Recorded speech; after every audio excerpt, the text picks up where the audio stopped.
Bonjour à tous, bienvenue dans cet épisode 1 heure pour comprendre, co-organisé avec le Hub Retail. C'est une première, on est ravis de faire ça ensemble ce soir.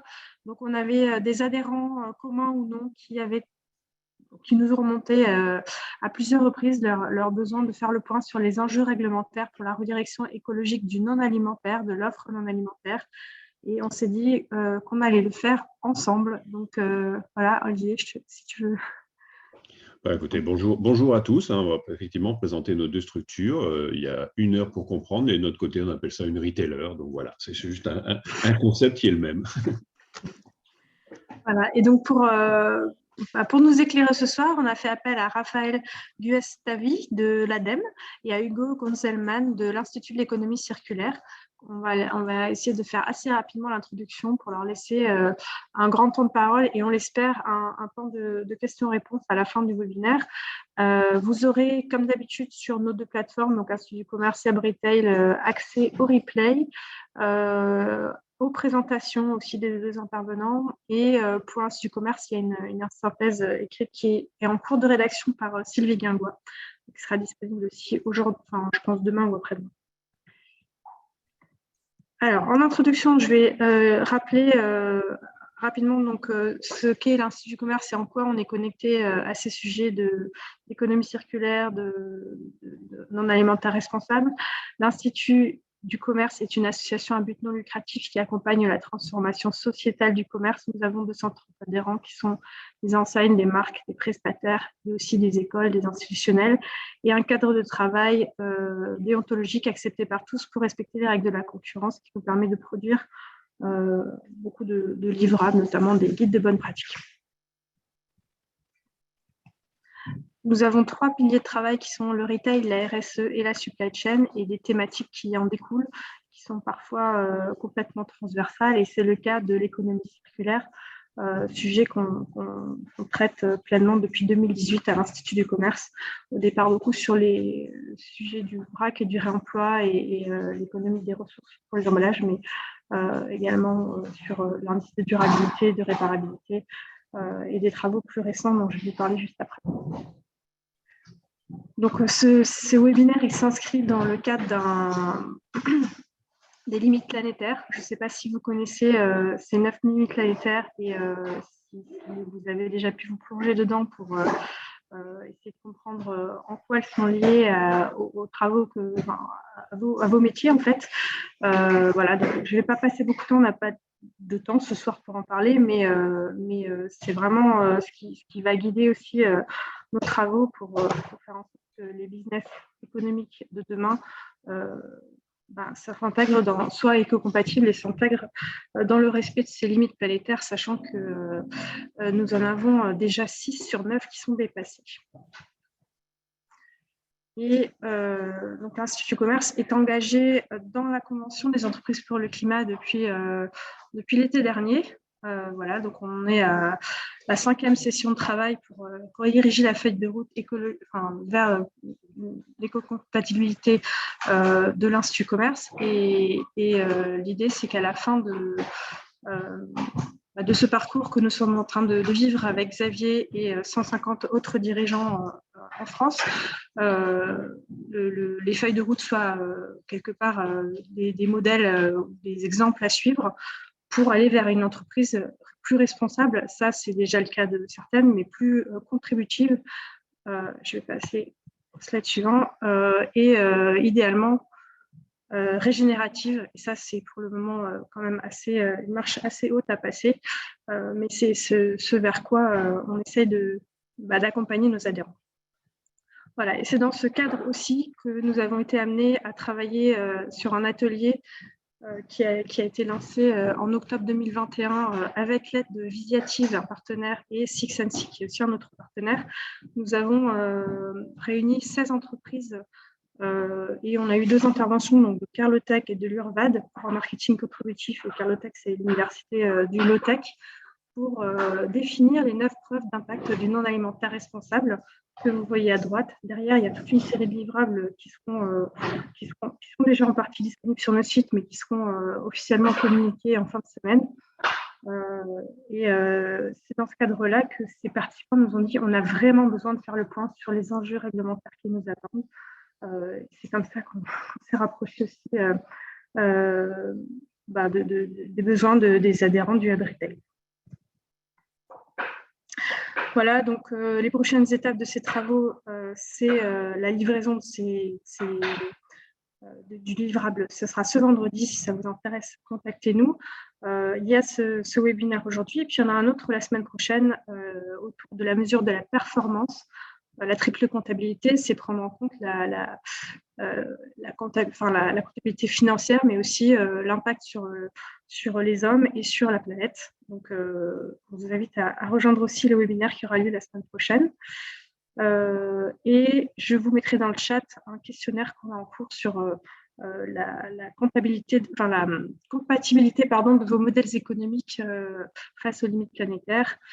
Également, une autre vidéo qui vient de la Convention des entreprises pour le climat qui permet de partir sur une vision de ce qui nous attend et ce pourquoi on doit trouver l'énergie de changer ces business models. Voilà. Et donc, pour conclure, avant de passer la main à Olivier, je voulais juste rappeler qu'effectivement, ces travaux, on s'est concentré sur l'offre, donc ce qui est vendu en magasin. Mais en fait, il est très important que ça soit cohérent avec la capsule et en fait le magasin lui-même et les extérieurs. Et donc là, ça faisait un peu beaucoup d'invités Pierre IFM dans le même webinaire, mais Christine Bourges m'a communiqué ce livrable que vous trouverez sur leur site. Voilà, il y a d'autres travaux évidemment à mettre en perspective pour que l'offre qui est proposée, si elle est responsable d'un magasin, soit bien cohérente aussi avec le magasin et inversement. Olivier, je te passe la main.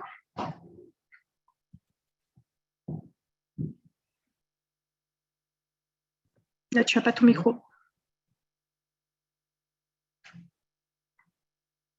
On va le refaire, donc. Bonjour à tous. Donc voilà, donc effectivement, merci à l'Institut du Commerce d'avoir accepté cette collaboration, en tout cas une première, mais sûrement pas une dernière. Donc voilà, donc le Hub Retail, tu peux passer à la slide. Le Hub Retail, c'est une association qui est plus modeste que l'Institut du Commerce. On a une centaine d'adhérents qu'on pourra présenter. On est présent, l'originalité du Hub Retail, mais on est très complémentaire avec l'Institut du Commerce. L'originalité du Hub Retail, c'est d'être des associations régionales. Donc aujourd'hui, on a ouvert en Auvergne-Rhône-Alpes, qui est l'endroit où on s'est créé. On a ouvert en Suisse, on a ouvert dans le Nord, on a eu un event la semaine dernière dans le Nord, et on va ouvrir prochainement dans le Sud et dans l'Ouest. Donc le but, c'est de créer comme ça des clusters régionaux pour échange d'expériences entre retailers et prestataires, donc retailers au sens large, pareil, donc des marques, des distributeurs, des fabricants et des prestataires de tout ordre. On va regarder ça. Donc voilà, donc tu peux passer le slide. Donc nos actions, on a des événements, donc comme tout réseau, on organise des événements hein, on en a fait beaucoup évidemment en digital, mais ce n'est pas notre ADN. Notre ADN, c'est vraiment d'aller sur le terrain. C'est là où on est très complémentaire avec le retail, avec l'Institut du Commerce. On parle aujourd'hui d'économie circulaire. On vient de voir effectivement qu'il y a des travaux montés par une commission qui travaille avec Visiatif, qui est un de nos adhérents, j'ai vu l'entrepôt du bricolage, j'ai vu Pergy, donc je salue au passage Emmanuel et Johan qui sont connectés, qui sont des représentants de ces deux enseignes. Donc quand l'Institut du Commerce travaille sur tout ça, on va sortir des magnifiques travaux. Nous, on va aller sur place, constater comment ça se passe. Et j'en profite pour annoncer que notre prochain événement, par exemple, c'est le 23 juin, ça sera chez Botanique, qui est une société à mission pour parler RSE, c'est-à-dire comment ils mettent en place la RSE dans le magasin, tant pour l'enseigne que pour les clients, etc. Donc, on va aller voir sur le terrain comment ça se passe. Et je pense que la complémentarité est vraiment là. On a aussi des commissions, je vais passer très vite, mais on a des commissions en supply chain, en offre produits, etc. Donc, vous êtes tous invités en tout cas. Pour le 23 juin, si ça vous intéresse, ça sera du côté d'Annecy, dans un magasin et au siège, où on parlera effectivement du même sujet qu'aujourd'hui, en tout cas dans la même lignée. Donc voilà, tu peux passer le slide suivant. Donc on a une centaine d'adhérents. Je pense que les derniers, c'est... tu peux passer le slide peut-être. Je l'ai passé, vous ne le voyez pas, parce que j'ai l'impression que j'ai un petit problème de partage d'écran. Ah, Là, là j'ai les logos, c'est bon ou pas? Ah bah non, moi je ne vois pas, mais Ok, alors je recommence. On va recommencer. ça c'est plus embêtant pour les suivants que pour moi. Voilà. Est-ce que c'est bon là? Voilà, donc effectivement, donc on a une centaine d'adhérents. Les derniers, c'est Auchan, c'est Système U. Donc voilà, on a des petits et des gros. Mais j'en reste là, place effectivement au vrai sujet, donc à Hugo et Raphaël. Merci Olivier. Je passe la main à Raphaël.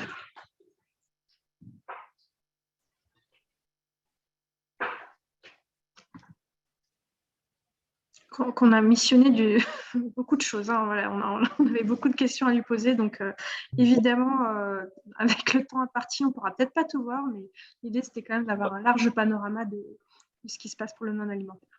On fera le maximum, effectivement. Bonjour à tous. C'est bon là pour le partage d'écran? Vous voyez Bon, on voit bien. mon diaporama en mode présentation. Super. Donc, en 2 mots, je vais me présenter quand même. Donc, Raphaël Guastavi, je suis en charge d'un service au sein de la direction économie circulaire de l'ADEME, le service éco-conception et recyclage. Et dans ce service, nous abordons, comme son nom l'indique, les sujets de l'éco-conception et du recyclage, qui sont 2 piliers de l'économie circulaire. Donc, l'idée, c'était de vous présenter rapidement les quelques implications issues notamment de la loi AGEC, anti-gaspillage pour une économie circulaire, mais également quelques éléments de la loi climat et résilience, parce qu'on voit finalement il y a un continuum de lois qui amènent tous vers ce sujet de l'économie circulaire. Pourquoi l'économie circulaire? Déjà par opposition à l'économie linéaire que nous connaissons tous en tant que producteurs ou que de consommateurs, qui consiste à extraire des ressources, à fabriquer des biens et globalement les distribuer, les vendre, les consommer et finalement avoir ces biens qui se retrouvent en fin de vie, dans le pire des cas, dans une décharge. Avec des conséquences, cette économie linéaire qui est quand même très liée à un mode de très grande consommation, d'hyperconsommation depuis des années 50, des conséquences qu'on ne voit pas toujours, qui sont des conséquences locales d'une part, notamment de l'exploitation des ressources naturelles. Donc là, sur la photo de gauche, vous avez les conséquences finalement de l'exploitation d'une mine de fer qui peut avoir des conséquences sociales, locales catastrophiques. Ça a été le cas en 2019 dans cette mine du Brésil qui a vu rompre son barrage et engloutir des centaines de personnes, ou encore des conséquences liées à toute la partie fabrication et des pollutions locales. On connaît tous l'image des villes chinoises qui croulent sous la pollution atmosphérique. D'autres conséquences qui sont aussi plus globales, je pense bien sûr aux effets sur le changement climatique, aux émissions de gaz à effet de serre, et de façon générale, des conséquences sur le gaspillage des ressources. Donc l'idée de l'économie circulaire, c'est de sortir de cette linéarité et introduire quelque chose qui soit circulaire, qui prenne en compte de base la question des besoins, d'agir sur notre consommation, sur notre production et aller vers un principe d'éviter finalement le gaspillage de ces ressources et d'aller vers plus de sobriété. Sobriété qui n'est pas un gros mot et qui va bien dans ce sens finalement de pouvoir rester dans nos limites planétaires qu'Émilie illustrait tout à l'heure. Différents grands axes qui sont dans cette économie circulaire autour de l'offre des acteurs économiques, donc tout ce qui va toucher finalement à la production avec la phase la plus amont qui est de la conception, on va parler d'éco-conception, je vais y revenir après, et des actions qui visent à utiliser des ressources, des déchets de certains pour être des ressources pour d'autres, on va parler d'écologie industrielle et territoriale, ou encore changer de modèle économique et aller plus sur l'utilisation de services plutôt que la possession de biens. On va parler d'économie de la fonctionnalité.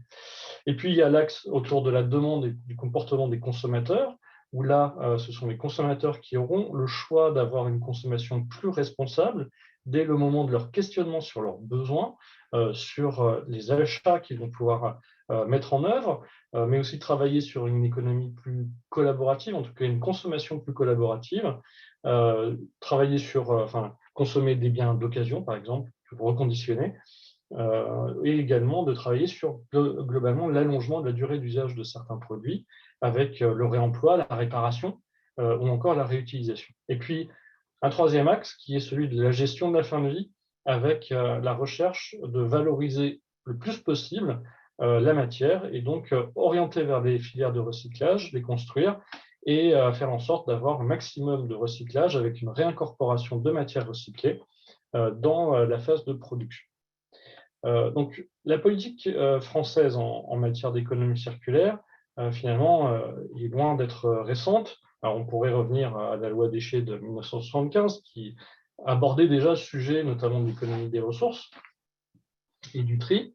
Mais si on regarde de façon plus proche, les éléments d'économie circulaire ont commencé à être illustrés lors de la conférence environnementale de 2013 et également la possibilité d'aborder ce sujet sous l'angle développement durable. Une organisation aussi des collectivités locales, notamment, qui est importante dans ce sujet de l'économie circulaire. C'était la loi NOTRe, notamment avec la création des grandes régions, mais aussi de cette compétence pour les régions sur l'économie circulaire.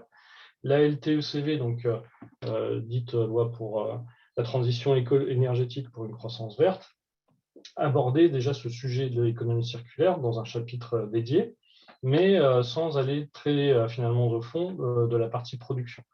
Et c'est en 2018 que la feuille de route économie circulaire, qui était un travail finalement de synthèse, mais aussi de concertation sur ce sujet, a permis de faire naître des grandes idées qui ont été reprises dans la loi AGEC en 2020, avec quelques éléments assez structurants que je vais vous présenter juste après. Et puis, comme je le disais, on est dans un continuum de lois françaises, mais également en parallèle de textes européens qui renforcent ce sujet de l'économie circulaire, avec parfois des axes et des focus spécifiques, comme c'est le cas pour la loi climat, qui revient sur finalement les impacts d'une économie circulaire vis-à-vis des émissions de gaz à effet de serre. Donc, la loi AGEC, de son petit nom, c'est plus d'une centaine de mesures sur 130 articles. Alors, pour la petite histoire, la première version de ce texte devait avoir une quinzaine d'articles, et donc qui a été largement remanié par les parlementaires, aussi bien côté Sénat que côté parlementaire Assemblée nationale.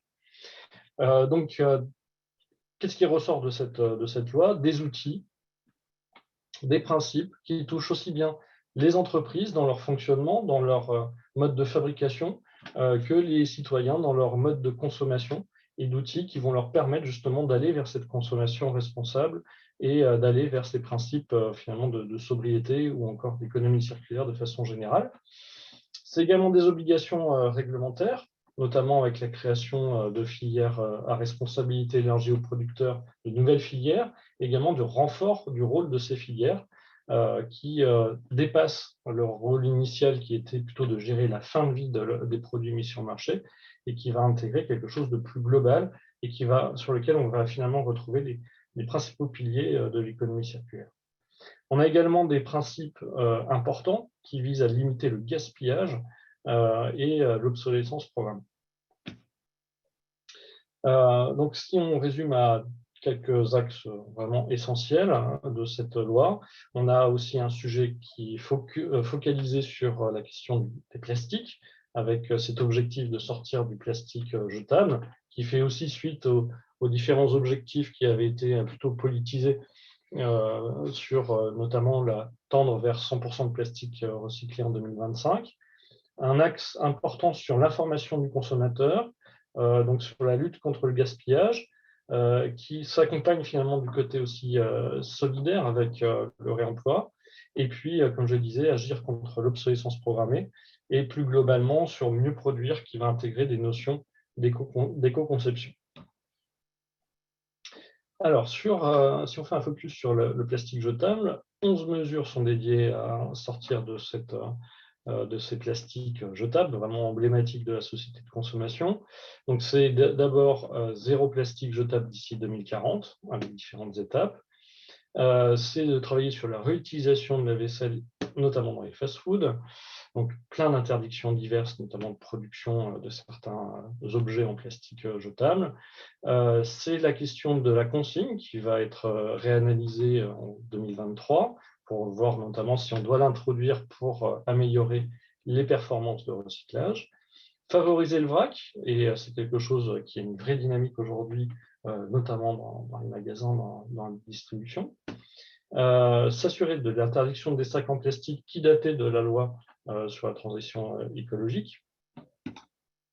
Intégrer dans les lave-linges un filtre à microfibre pour éviter la dissémination notamment des particules plastiques dans les milieux aquatiques. C'est introduire les fontaines à eau dans les établissements recevant du public. Interdiction des emballages plastiques autour des fruits et légumes. Et également bac pour emballage et sur-emballage dans les supermarchés. Et puis, dans la restauration collective, et là c'est en lien avec la loi Egalim, donc sur l'alimentaire, interdire les contenants de réchauffe en plastique pour les enfants, donc dans la restauration scolaire. Donc, sortir du plastique à usage unique, ce n'est pas quelque chose de très facile. Ça va concerner toute une multitude d'emballages qui aujourd'hui sont en plastique. Avec des exemples très faciles à trouver, mais par contre difficile à trouver les solutions de substitution, c'est les bouteilles d'eau ou encore les tubes de dentifrice. Donc, toutes des actions qui vont être mises en place au fur et à mesure et qui vont faire l'objet d'un suivi avec donc cet enjeu de trouver des modalités de substitution derrière. Sur l'information aux consommateurs, on a à la fois une information qui doit être mise en œuvre sur la partie tri, donc vraiment on a un enjeu d'avoir de meilleures performances sur les collectes sélectives, notamment d'emballage. Donc là, l'idée c'est d'imposer un logo unique et surtout une organisation unique, en tout cas la plus harmonisée qui soit, dans les collectivités locales, pour faciliter le geste de tri. Donc c'est le fameux Triman, notamment le petit bonhomme avec ses 3 flèches. C'est donner plus d'informations aux consommateurs sur la composition des produits, notamment sur le sujet perturbateur endocrinien. C'est travailler sur l'affichage environnemental. Donc ça, c'est une des actions qui a été reprise, notamment dans le cadre de la loi climat. J'en dirai 2 mots après. Il faut que j'accélère pour pouvoir le faire. Communiquer aux consommateurs ces émissions de gaz à effet de serre liées à la consommation de données Internet. C'est l'article 13 notamment qui demande cela aux opérateurs télécoms. Et puis, c'est de travailler aussi sur la garantie légale de conformité avec une meilleure information pour le consommateur. Lutter contre le gaspillage, un ensemble de mesures qui sont aussi bien sur les produits non alimentaires, donc avec l'interdiction de destruction des invendus.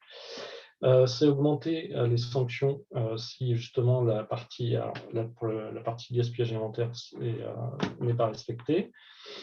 Là, c'est une mesure très importante, c'est créer un fonds sur le réemploi qui va être mis en œuvre par les REP, donc qui va faciliter le réemploi. Après des mesures notamment sur la vente de médicaments à l'unité. Une question sur un sujet sur les imprimés publicitaires, là aussi, imprimé publicitaire qui fait l'objet d'une expérimentation spécifique dans le cadre de la loi climat avec le WePub, j'avais prévu d'en dire 2 mots.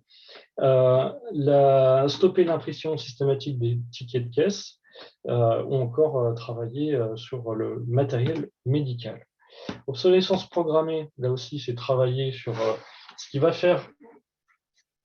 va permettre d'aller vers des objets, des produits plus durables, plus réparables, donc avec la création de l'indice de réparabilité qui est déjà en cours aujourd'hui, et aller vers un indice de durabilité en 2024, faciliter la réparation et favoriser des pièces détachées d'occasion, allonger la garantie légale de conformité, informer sur la durée de mise à jour des logiciels, des ordinateurs et téléphones, et en plus du fonds réemploi créé par les REP, financé par les REP, également la création d'un fonds réparation. Raphaël, j'en profite juste parce qu'il y a une question dans le chat. Est-ce que l'obsolescence programmée est interdite? Oui, elle est interdite et Par contre, la difficulté, c'est de la prouver. Il y a déjà eu des recours et des procès faits, notamment pour des grandes marques comme Apple. C'est très compliqué de prouver qu'un industriel a fait en sorte que son produit tombe en panne exprès. Donc, c'est vrai qu'on préfère travailler sur ce sujet, notamment sous l'axe améliorer les produits avec des projets comme l'indice de réparabilité qui vont justement faire en sorte que si les constructeurs veulent avoir une bonne note, ils ont tout intérêt à produire de bons produits, ou en tout cas des produits réparables. Voilà, c'est un délit. Alors, je ne sais plus si c'est lié à la loi AGEC ou c'était même une loi avant, parce qu'il me semble que c'est déjà dès la loi transition écologique donc, de 2015. Il s'agit d'un délit.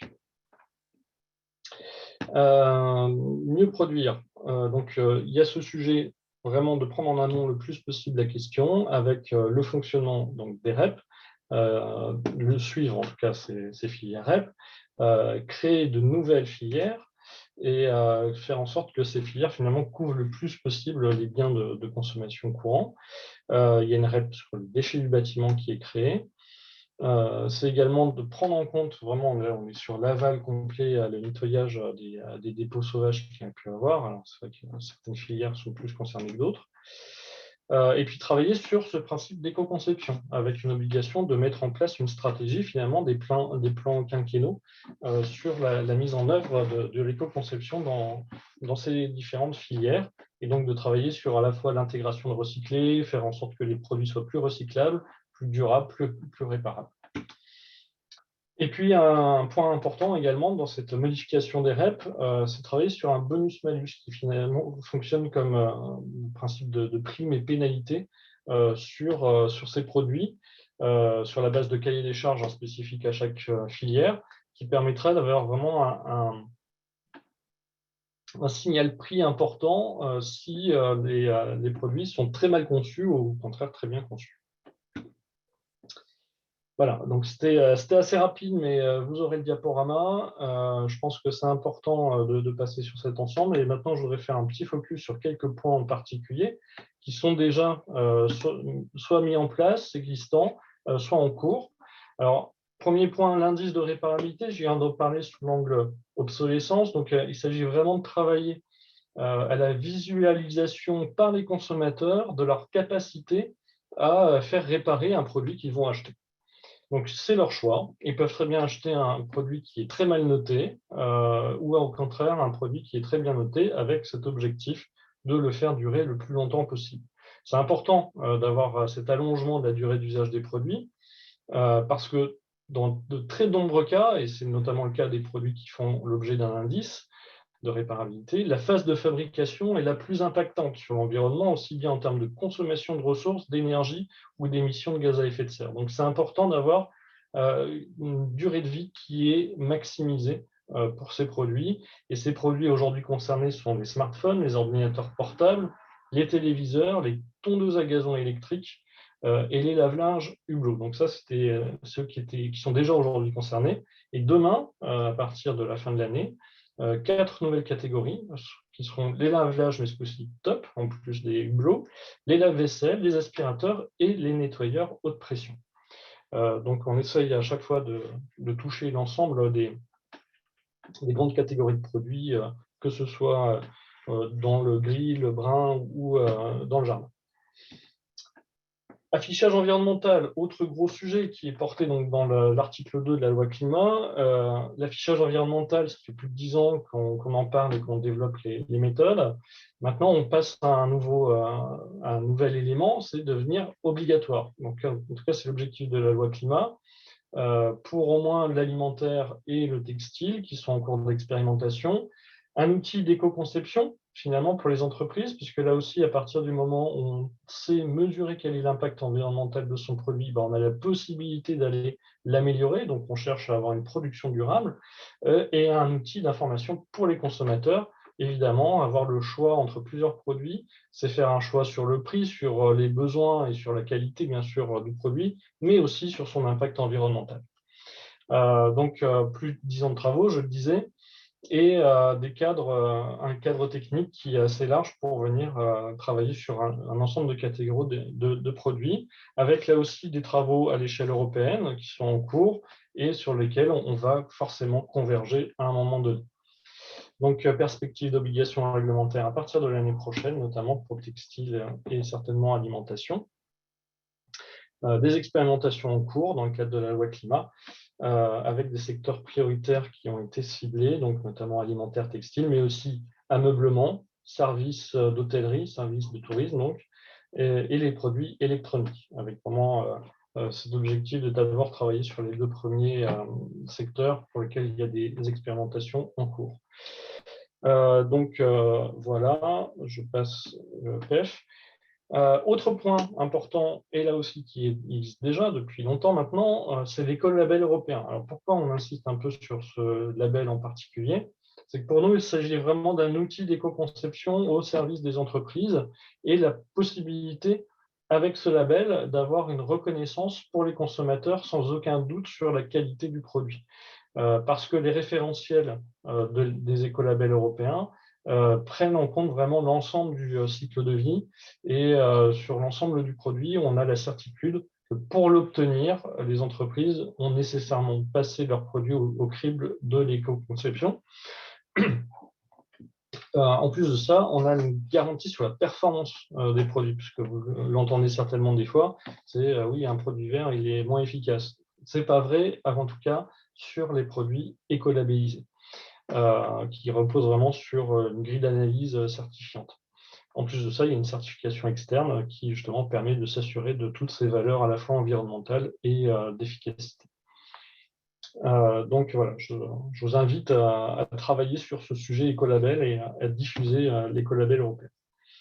Alors, je parlais d'éco-conception plusieurs fois, qui repose sur la pensée cycle de vie, qui est bien de l'extraction de matière jusqu'à la fin de vie, en passant par ces phases de conception, de fabrication, de transport, usage et tri. Nous accompagnons, je pense que c'est important aussi de le rappeler, les entreprises qui souhaitent faire de l'éco-conception. Donc, nous avons mis en place tout un système de soutien à différents niveaux de maturité des entreprises et d'accompagnement pour justement pouvoir intégrer ces démarches, les soutenir financièrement, mais également pouvoir accéder à des retours d'expérience ou des guides qui vont vous permettre, soit vous en direct en tant que producteur d'un bien ou d'un service, soit en tant que recherche de fournisseurs ou de sous-traitants, de pouvoir imposer finalement ces principes d'éco-conception et de pouvoir proposer une offre plus verte et qui finalement va permettre de répondre à de nombreux points de la loi et des directives européennes. Alors, c'est une présentation un peu générale de l'ensemble des briques de soutien de l'ADEME sur l'éco-conception. Aujourd'hui, nous avons la possibilité donc de venir soutenir des projets les plus amont aux plus aval. C'est-à-dire qu'on va pouvoir aider des diagnostics ou en tout cas une première démarche qui va consister à sensibiliser et à informer notamment les chefs d'entreprise sur ce qu'est l'éco-conception, de faire un premier diagnostic qui peut intégrer une évaluation environnementale peut-être dans un premier temps simplifié, puis dans un deuxième temps plus complexe, pour passer à une étape d'étude de mise en œuvre et d'étude projet. Donc, on est dans vraiment la faisabilité. Soit très amont, avec une phase, on va dire, plus innovation-recherche, soit déjà un peu plus aval, avec des projets qui sont proches de sortir, et pourquoi pas aller jusqu'à des investissements spécifiques pour la réalisation du produit ou du service, en général plutôt du produit, ou alors aller sur de la labellisation, notamment de la certification à l'écolabel européen, par exemple, ou à faire de l'affichage environnemental. Donc cet ensemble d'étapes, nous les soutenons au niveau de l'ADEME, et donc vous trouverez tous les éléments, notamment sur la page que je mentionnais juste avant, sur la plateforme Agir. Voilà, donc pour revenir sur quelque chose qui est plus en lien avec de l'expérimentation, vous avez sans doute soit participé, soit vu passer cette information dans le cadre de la loi climat. une expérimentation sur le oui pub, qui est un changement là aussi de paradigme, et de dire, plutôt que de refuser de la publicité, plutôt de dire, par défaut, la publicité n'est pas distribuée, sauf aux personnes qui le souhaitent. Et donc, d'accoler un autocollant sur la boîte aux lettres pour dire oui, je veux bien recevoir de la publicité. Donc, une expérimentation en cours qui va commencer réellement à la rentrée, donc au début de l'automne, pour 3 ans, et éventuellement avec généralisation derrière. Donc, opération qui commence sur 15 collectivités et une évaluation qui va être mise en œuvre par l'ADEME et le Commissariat général au développement durable pour évaluer vraiment les résultats, aussi bien d'un point de vue environnemental que d'un point de vue social, notamment on pense à l'emploi, et de pouvoir intégrer aussi dans cette évaluation une étude qui va débuter dans les prochains mois sur la comparaison d'une campagne publicitaire papier versus une campagne de publicité numérique. Donc, pour voir notamment quels sont les impacts environnementaux évités ou pas entre du 100% numérique ou du 100% papier. Voilà. Voilà dans les grandes lignes. J'espère que j'ai tenu le timing. C'est parfait. Merci, Raphaël. Je me permets de ne pas poser les questions qu'on a dans le chat. Je te laisse les lire.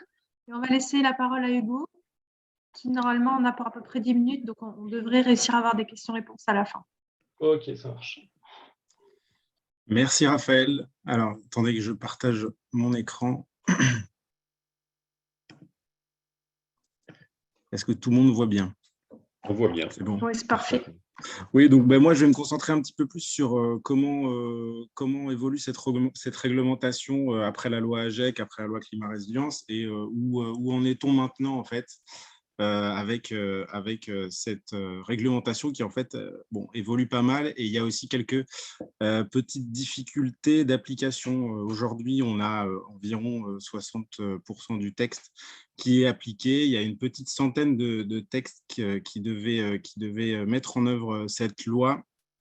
Et il y a de nombreux dispositifs qui ont pris du retard, notamment parce que ils sont assez complexes et il y a des besoins de concertation qui n'ont pas encore été menés. Je pense à certains décrets, notamment sur celui sur la commande publique, qui vous concerne un peu moins, mais qui devra également être réajusté. Ces difficultés, elles s'illustrent sur le fonds réparation et réemploi, par exemple, puisque les éco-organismes en charge de ces fonds n'ont été agréés que pour 1 an, au lieu des 6 prévus, et ils vont devoir trouver des solutions techniques pour mettre en place ces fonds, notamment parce que les enveloppes allouées sont moins importantes que prévues, donc il y a vraiment des mesures qui sont moins ambitieuses au final. Et sur ces questions de fonds de réparation et de fonds de réemploi, en fait, il y a aussi un problème de structuration de la filière. En fait, elle en est encore à un stade assez balbutiant, et mettre en place un indice de réparabilité, c'est bien. Pouvoir réparer les produits, c'est mieux. Et ça, on n'a pas forcément pris en compte encore toute la structuration de cette filière. Donc, cette loi, elle est vraiment pleine de bonne volonté, mais elle laisse aussi pas mal de blancs un peu partout dans son application. Par exemple, on n'a pas d'indicateur pour connaître la progression des mesures issues de la loi. On devait avoir un observatoire du réemploi et de la réutilisation qui était prévu pour 2021. Et malheureusement, il se fait toujours attendre. Je ne sais pas si il existera un jour, s'il sera mis en place un jour. Et on voit aussi que pour l'instant, il y a assez peu d'effets sur le volume des déchets, sur le tonnage des déchets. On n'a pas encore de chiffres puisque c'est l'ADEME qui les donne, mais il y a des retards qui sont dus principalement à la crise sanitaire, bien évidemment, mais aussi à la mise en place de la loi qui font que en fait, ces volumes de déchets diminuent assez peu pour l'instant. Il y a aussi certaines mesures qui sont en fait peu applicables dans cette loi. Je prends l'exemple du Black Friday parce que c'est un petit peu, ça vous concerne en premier chef. C'est une pratique qui est extrêmement peu vertueuse puisqu'elle incite à la surconsommation. Elle a été interdite nommément par la loi AGEC et pourtant elle perdure.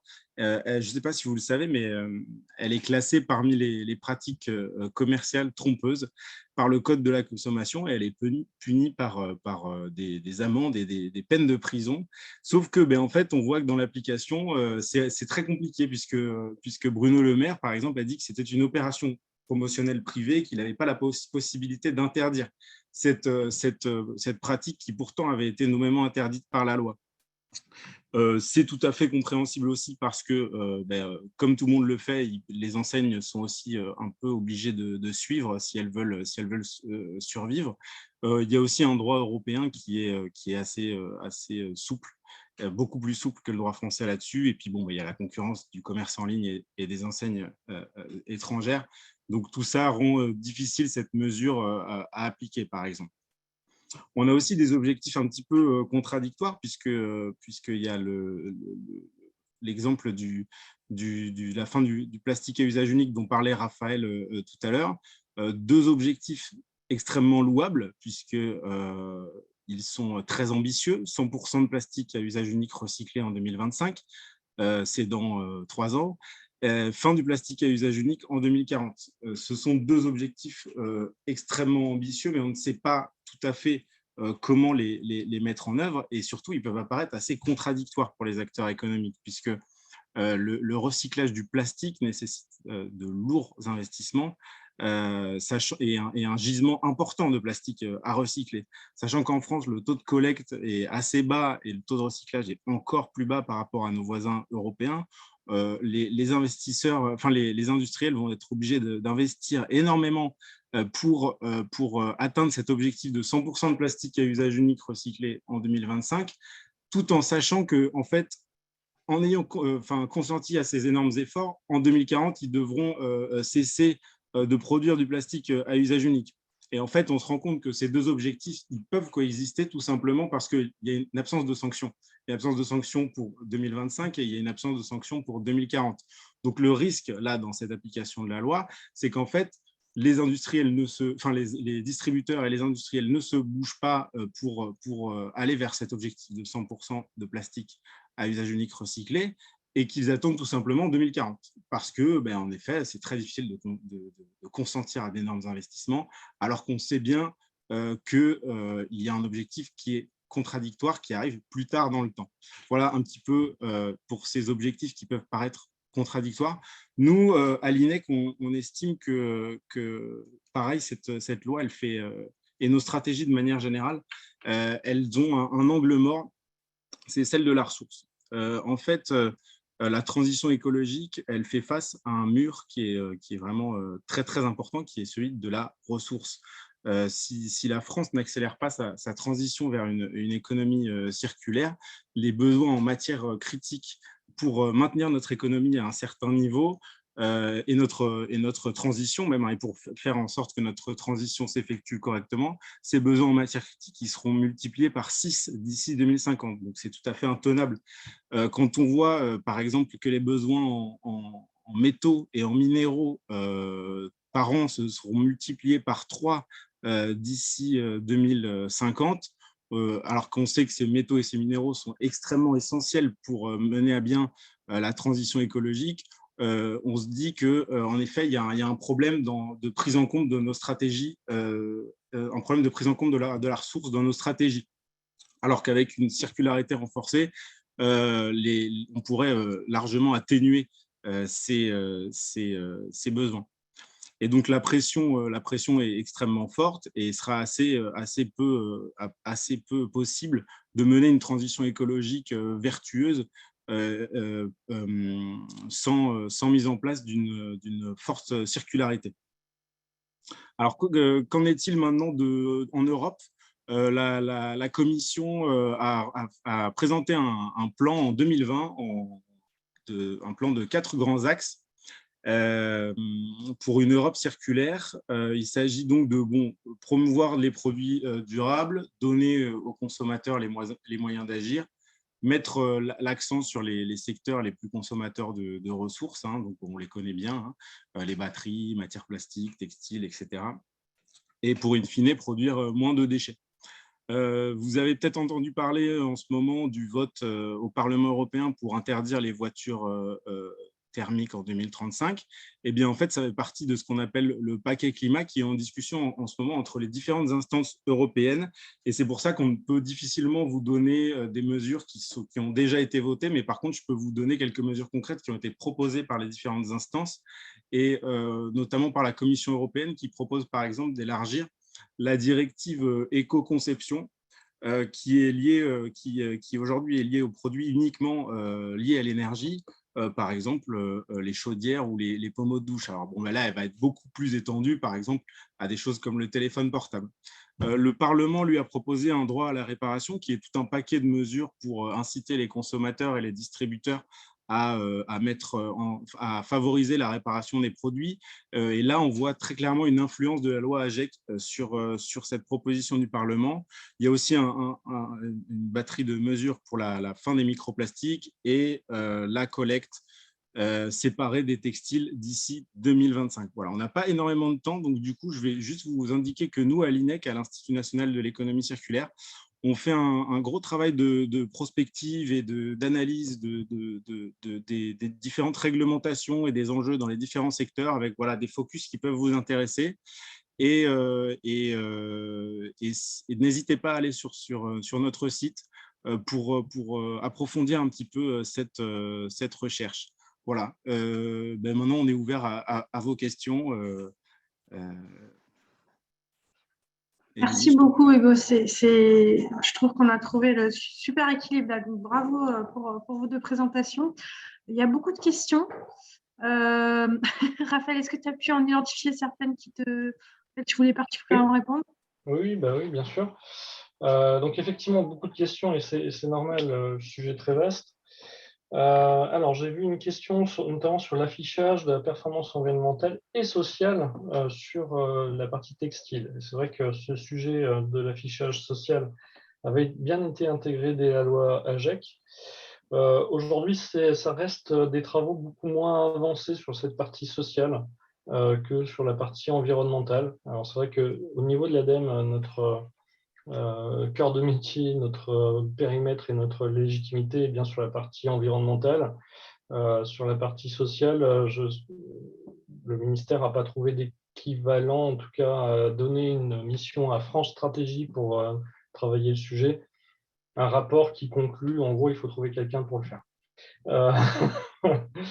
Donc, c'est pas très avancé. Sur la partie performance environnementale, en tout cas affichage environnemental, donc là, nous avons une expérimentation qui est ouverte avec le test de plusieurs méthodes. L'objectif, c'est bien d'aboutir à un décret qui permettra de donner le socle commun à l'ensemble de ces méthodes et avoir un arrêté ou un décret spécifique à chaque secteur pour dire la méthode à utiliser dans le cadre d'une obligation. Pour répondre à une autre question, chaque entreprise définit-elle sa propre méthode? Dans le cadre d'une expérimentation, ça peut être le cas, avec une évaluation derrière pour aboutir à une seule méthode. Dans d'autres secteurs qui ne sont pas couverts par des expérimentations comme la cosmétique, par exemple, qui aujourd'hui fait l'objet de deux grandes expérimentations volontaires. D'un côté, Pierre Fabre et un consortium autour de Pierre Fabre. D'un autre côté, L'Oréal avec son propre consortium. Ils travaillent les deux sur des méthodes très différentes. Les deux sont techniquement intéressantes. Mais si on devait aboutir à une réglementation, il faudra de toute façon qu'ils aboutissent conjointement à une seule méthode. Et de toute façon, il y aura un décret qui donnera les grandes lignes au moins respectées en termes de tronc commun. J'ai vu aussi une question sur l'indice de réparabilité qui le calcule. Aujourd'hui, ce sont les metteurs sur le marché qui sont responsables de donner l'indice de leurs produits avec des contrôles qui vont se faire par la DGCCRF, comme pour l'étiquette énergie aujourd'hui. Et puis, j'ai vu également la question autour du bonus-malus que j'ai évoqué.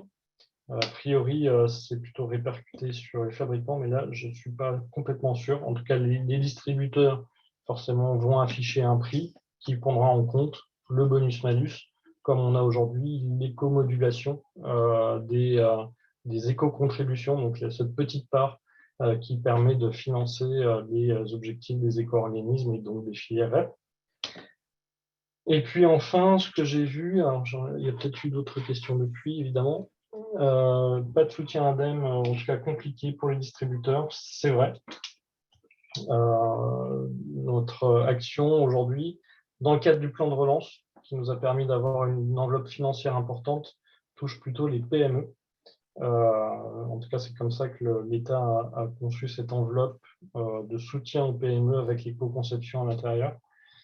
Mais nous souhaitons quand même travailler, et ce qu'on fait avec certains grands groupes, sur des principes de soutien à des opérations un peu plus vastes, un peu plus globales, de stratégie. Et puis, on a un fonds économie circulaire qui, je l'espère, sera suffisamment doté l'année prochaine pour aider les opérations de grandes entreprises. Voilà ce que j'ai noté, puis je regarde s'il n'y a pas d'autres. Ça m'a l'air assez bien couvert de ce que j'ai vu dans les questions et les réponses que tu as apportées. Il y a des questions effectivement par rapport aussi à ce qui se passe quand on est une entreprise internationale et au rôle qu'on peut avoir quand les réglementations ne sont pas les mêmes d'un pays à l'autre. Voilà, il y a la France, mais pas que. Comment on peut… Hugo nous a fait le lien avec ce qui se passe au niveau européen. On a vu que certains pays pouvaient aussi pousser des choses positives, et c'était le cas de la France avec la loi AGEC. Voilà, est-ce que vous avez des messages à passer là-dessus sur les difficultés qui peuvent être effectivement rencontrées par l'auditoire se fournit à l'autre bout du monde parfois. Voilà. Hugo ? Vas-y, Raphaël, si tu avais peut-être une… Non, mais c'était juste pour dire que on le comprend bien, on entend très souvent dans les groupes de travail pour toutes ces entreprises qui sont multinationales, même au-delà de l'Europe. C'est une vraie difficulté. Sur les sujets comme l'indice de réparabilité, on pousse notamment à ce que la Commission européenne adopte ce qu'on a pu faire de façon précurseur et que ça puisse essaimer. Mais c'est vrai que ce n'est pas évident sur tous les sujets. En tout cas, on cherche systématiquement à travailler auprès de l'Europe pour avoir cette harmonisation. Oui, tout à fait. Et ça passe aussi par ce dont je vous parlais, le paquet climat, avec des harmonisations qui prennent du temps, puisque il y a quand même 27 pays et c'est assez compliqué, mais on est quand même le marché le plus grand et le plus harmonisé du monde, quoi. Donc, il y a aussi quand même des choses positives à dire là-dessus. Mais en effet, il va falloir progresser sur cette harmonisation. Ouais. Et alors, du coup, j'ai la même question pour tous les deux. Est-ce qu'il y a des équivalents de l'ADEME dans tous les pays européens? Et est-ce qu'il y a des équivalents de l'INEC dans tous les pays européens? Oui. Au niveau ADEME, ce n'est pas tout à fait toujours les mêmes périmètres, mais il y a effectivement des établissements publics qui se réunissent dans ce qu'on appelle le EPA Network. Donc, ça existe. Il y a plusieurs réseaux d'instituts d'économie circulaire qui se réunissent au niveau européen alors ils ont des noms qui sont un peu différents, mais qui se réunissent autour de coalitions justement pour faire avancer les questions d'économie circulaire auprès des institutions européennes. Ouais. Merci. Et là, il n'y a plus trop de questions, donc n'hésitez pas, il reste 7 minutes. On peut encore profiter de la présence de Raphaël et Hugo.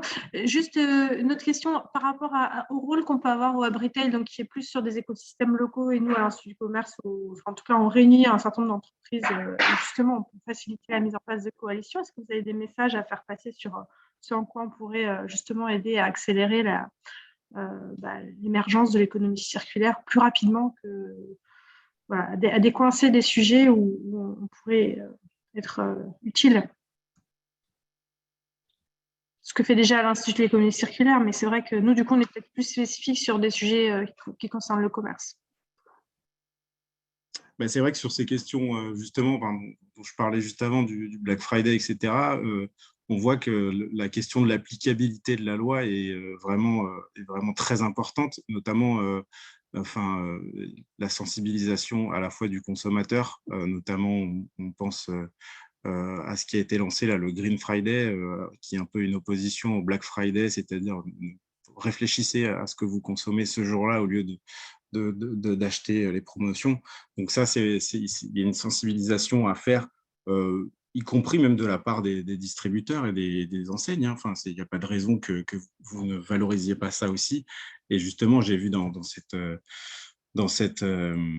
les questions, là, voilà, valorisons les entreprises collectivement qui ne font pas le Black Friday. Bien évidemment, il y a quelque chose à faire dans le message que vous, en tant que fédération d'enseignes, si j'ose dire, il y a quelque chose à faire pour mettre en œuvre des actions, des plans de communication, pourquoi pas, des initiatives pour contrer ces pratiques qui sont malheureusement désastreuses. Oui. Merci Hugo. Du coup, il y a 2 questions. Il y en a une que seuls nous voyons, pas tout le monde, donc qui demande est-ce qu'on ne serait pas plus efficace et plus rapide avec moins de lois de réglementation, de contrôle, de pénalité et davantage d'incitation fiscale, sociale, économique à la création de la valeur éco-responsable? Je pense qu'il faut travailler sur les 2 angles. C'est difficile de dire on va juste faire avec la bonne volonté du peuple, parce qu'en réalité, on voit bien qu'il y a certains sujets, soit qui nous dépassent en tant que consommateurs, soit qui avanceraient beaucoup moins vite qu'avec de la réglementation. Après, il faut que la réglementation soit intelligente, se contredise pas. C'est un peu ce que disait Hugo tout à l'heure quand on parlait d'objectifs de 100% recyclés en même temps d'interdire des plastiques à usage unique. C'est vrai qu'il y a un truc un peu paradoxal. Donc typiquement, notre soutien au niveau de l'ADEME, ça a été de dire, parce que c'est un gros sujet dans le cadre du plan de relance, on soutient le développement d'unités de recyclage, mais on impose aussi en même temps de former ces entreprises, et notamment les plasturgistes, à l'éco-conception, parce qu'elles vont devoir se réinventer, ces entreprises, dans un monde avec moins de plastique. Donc voilà, c'est avoir cette vision systémique et qui peut, avec la réglementation, quand même accélérer les choses malgré tout, même si certains sujets, typiquement l'objectif de 100% plastique recyclé en 2025, tout le monde savait qu'on n'y arrivera pas. C'est juste de donner aussi un angle, un objectif de moyen terme pour mener des actions. Et parfois, quand la réglementation ne fait pas l'objet d'une vérification, c'est parce qu'il y a une forme de pragmatisme qui est de dire on sait bien que tout le monde n'a pas réussi à atteindre l'objectif réglementaire, on se donne encore un temps pour sa mise en œuvre. Ça a été le cas avec l'indice de réparabilité aussi. C'était une application à 2021, mais avec des vérifications à 2022. Donc voilà, il faut travailler sur les 2 angles. Bien sûr, c'est des objectifs qui sont politiques avant tout, c'est-à-dire de dire on va vers une société qui va être de moins en moins plastique, voire à terme sans plastique. Et donc, c'est bien de fixer aussi ces objectifs-là. Bon, des fois, il n'y a pas aussi de sanctions parce que ces sanctions, elles ne seront juste tout simplement pas applicables. Et il s'agit aussi, il faut aussi que les gens s'en emparent. Oui, tout à fait. Et puis, il y a tous ces angles de travail, mais il y a aussi travailler sur les imaginaires aussi. Et c'est vrai que on peut travailler seul, mais c'est peut-être aussi des sujets qu'on peut aborder tous ensemble. Alors, il y a quelques questions, mais je sais que je dois vous laisser partir parce que vous enchaînez avec d'autres réunions. Peut-être juste une dernière, et je suis désolée pour les suivantes, mais voilà, Stéphane Marc nous demandait quel est le niveau de maturité de la France par rapport à ses voisins. C'est vrai que c'est une question sur laquelle on revient souvent. Qu'en pensez-vous ? Ça dépend sur quel sujet, justement. Enfin, ça dépend. Je vous parlais tout à l'heure du taux de recyclage du plastique. On est extrêmement, extrêmement loin de ce que font nos voisins, puisqu'ils en sont, nos voisins directs en sont presque à 50% de recyclage du plastique. On en est à 28%. Et puis, il y a une loi AGEC qui, par exemple, fixe des objectifs très ambitieux en France et qui on peut le dire, nous permet d'être en avance sur pas mal de sujets, notamment sur la question de l'indice de réparabilité. Ouais. Et sur les sujets autour, par exemple, du numérique, moi, ce que j'entends, une loi qu'on n'a pas citée, mais qui rentre aussi dans l'économie circulaire, c'est la loi Rennes sur la responsabilité environnementale du numérique, la réduction de l'empreinte environnementale du numérique, qui est quelque chose de complètement unique à l'échelle mondiale et avec vraiment des sujets qui sont abordés, qui sont peut-être pas encore assez ambitieux, mais qui sont abordés de façon assez unique et qui sont très regardés, y compris par les grands acteurs du numérique. et je pense aux acteurs américains notamment. Donc, voilà, comme le disait Hugo, ça dépend des sujets. Ça dépend aussi comment sont calculés certains points quand on veut se comparer avec d'autres pays. Si on ne définit pas exactement de la même façon, notamment les taux de recyclage, on peut avoir des surprises. Voilà. Pas forcément en notre faveur d'ailleurs. Et merci beaucoup. On va arrêter l'enregistrement.